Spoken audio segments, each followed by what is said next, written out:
So first thing, quick review of potential dividers. So let me just have a voltage source in the form of a battery.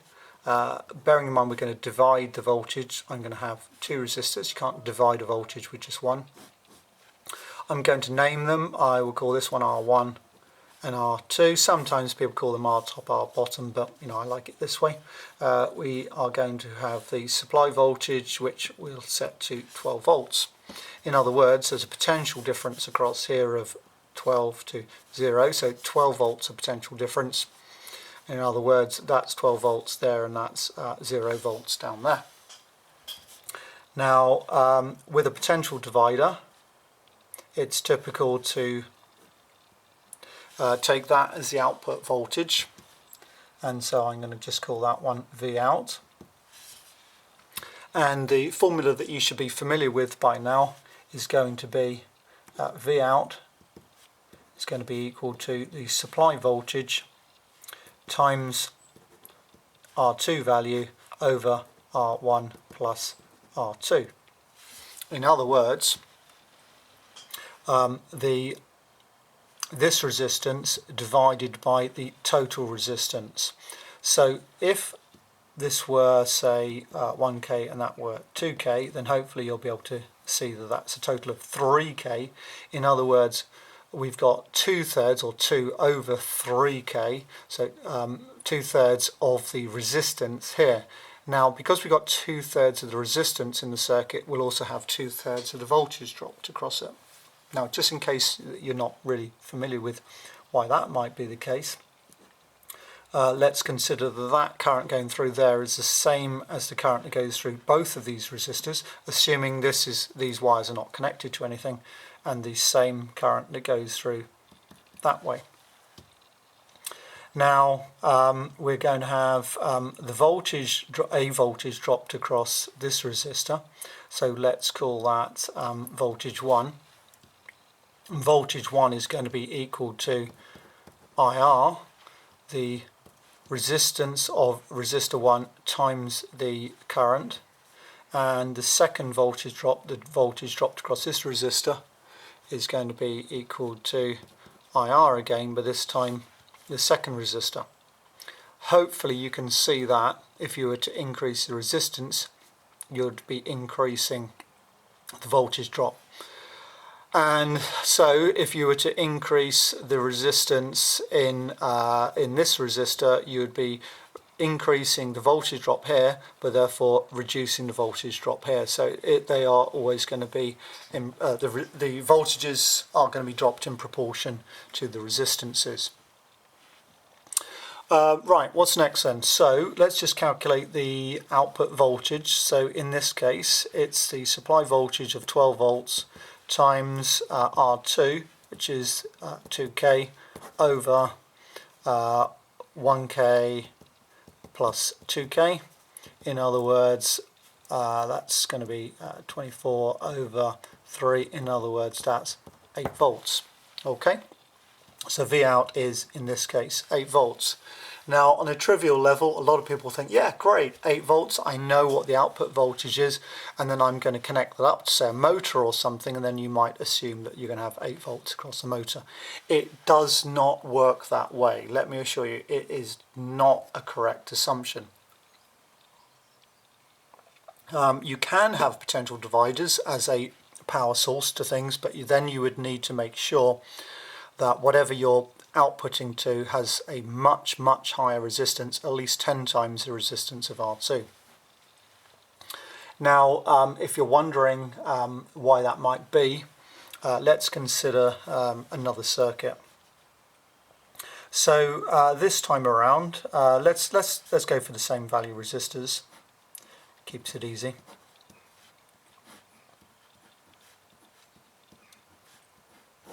So same potential divider arrangement, but this time around we're going to stick a load on it, so that's my R load. That's still R1, R2, and that was 1k and 2k, so let's leave them like that, and 12 volts supply. Now let's think of a value for the load. Let's say that the load is going to be maybe 100 ohms.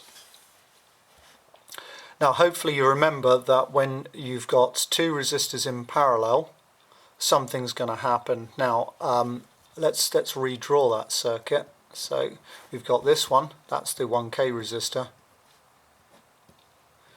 and so maybe it looks a bit more intuitively like a parallel circuit. Maybe this doesn't look like it's parallel, but hopefully you can see that now that's a 2K, that's 100 ohms. And so there's a formula that we could use to calculate the equivalent resistance of these two resistors in parallel. Now, even before we've calculated that, I know that the resistance of these two resistors in parallel is going to be less than the lowest value resistor. Now, why? Well, if you consider this, before we put the 2K on there, the resistance across this resistor is 100 ohms. You can see that it is a 100 ohm resistor. Now, if we were to get, so the current's got to go through that way. Now, if we add another resistor, whatever the resistor is, there's going to be the opportunity for some current to go another way as well. In other words, we are reducing the equivalent resistance through this part of the circuit because we're adding another branch with another resistance. By adding another resistor, you cannot, in parallel, you cannot increase the resistance. You can only make it easier for the current to flow through this part of the circuit. Now, so I know that it's going to be less than 100 ohms. So when you do the calculation, if you think that it's going to be something, or if you calculate it to be something more than 100 ohms, you've got it wrong. Let's calculate the resistance of these two resistors in parallel. Now, hopefully you're going to remember that it's product over the sum of the two resistors. So the product is going to be 2K times 100 ohms, and then that's going to be the sum, which is going to be 2K plus 100 ohms. So feel free to use a calculator, no problem with that at all. So we got 2K times 100 over 2K plus 100, and that gives us 95 ohms. So instead of this bottom half being 2K, now these two working in combination are going to be 95 ohms. There's a problem with that. If you remember that the voltages are going to be proportional to the resistances, remember that with the current staying the same, the voltage is directly proportional to the resistance. In other words, the voltage is proportional to the resistance. More resistance, more voltage drop. That because we've now reduced this, so this is now equal to 95 ohms, these two in combination, that because we've much reduced the resistance, we've also much reduced the output voltage. So if, say, we stuck a 100 ohm resistor on here, no longer are we getting 8 volts, we're going to have significantly less. And that's going to be a problem. So what is the voltage going to be across our load, and for that matter across the 2K? Well, we know that it's an equivalent of 95 ohms, so we can do this. Let's just redraw it. A little bit unnecessary, but going through it long-winded way. So we'll have a 1K resistor there. We'll have 95 ohm resistor there. And so what is that? What is that voltage now? That's the voltage across the load, or across R2 as well for that matter. And so remember that's R1, and we can call that R2 in this case. So we're then going to say that the voltage across the load is going to be equal to the supply voltage, 12 times 95 over 1K plus 95. 12 times 95 over 1K plus 95, and that gives us 1.04 volts. 1.04 volts. Now if you remember, previously we had 8 volts output, but as soon as we've now loaded this down with a low resistance, it's dragged that voltage down to a much lower voltage. and that's a problem. Now, potential dividers are fine if your load has a much higher resistance than R2. So a good rule of thumb would be to make your load resistance at least 10 times the value of R2, and then the effect will be minimal, because remember, when you've got two resistors in parallel, the equivalent parallel resistance will be lower than the lowest value resistor. So if this one were 2k and this one was say 22k or something like that, then the equivalent parallel resistance will only be very, very slightly less than the 2k. So in other words, the output voltage will be hardly changed at all. But when you have your load much, much smaller than your R2, then the resistance, the equivalent parallel resistance, is going to be slightly lower than this load resistance. Therefore, you're going to significantly change your output voltage. So hopefully that's useful. There's going to be a next step, which is really pretty much only for A-level students, but I'll demo it just in case that you're interested, and that's to calculate a Thevenin equivalent circuit. So what we can do, we can calculate a Thevenin equivalent circuit, we can model this, and then we can use that Thevenin equivalent to try various different loads on it with ease. So to do this, what we're going to do, first of all, we're going to calculate the open circuit voltage. Now the open circuit is just when this is open, this doesn't have a load connected to it, hence these wires are open, they're not connected. So we're going to say VOC equal VS times R2 over R1 plus R2. In other words, that's the formula that we're always doing anyway, but this time I'm calling it VOC, and we said that's going to be 8 volts. So that's the VOC. The next thing that we do, we calculate the short circuit current. Now, imagine that I attach a wire from here to here. I've short circuited this resistor, so all the current now is going to go down here, around here, down here, there. The current's not going to go through this resistor. There's no need to, because this is 0 ohm path. So that's the short circuit current now. So to calculate that, that's quite easy. So ISC, so the current short circuited is going to be, well, it's only going to be limited by R1 because R2 isn't going to be coming into play because the current's going to go down through my short circuit wire. So it's going to be VS over only R1, which is going to be 12 volts divided by 1k, which is going to give us, what's that, 12 milliamps. And then so the next thing that we do, we calculate, if we're going to do a Thevenin, by the way, just in case you don't know, and you probably won't, a Thevenin equivalent circuit, we're going to calculate the Thevenin equivalent resistance of the circuit, RTH.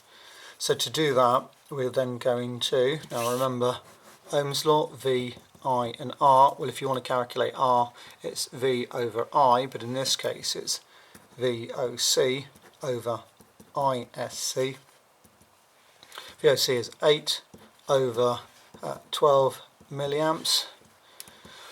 I think that's 666. Let me just double check. So 8 over 12 times 10 to the minus 3.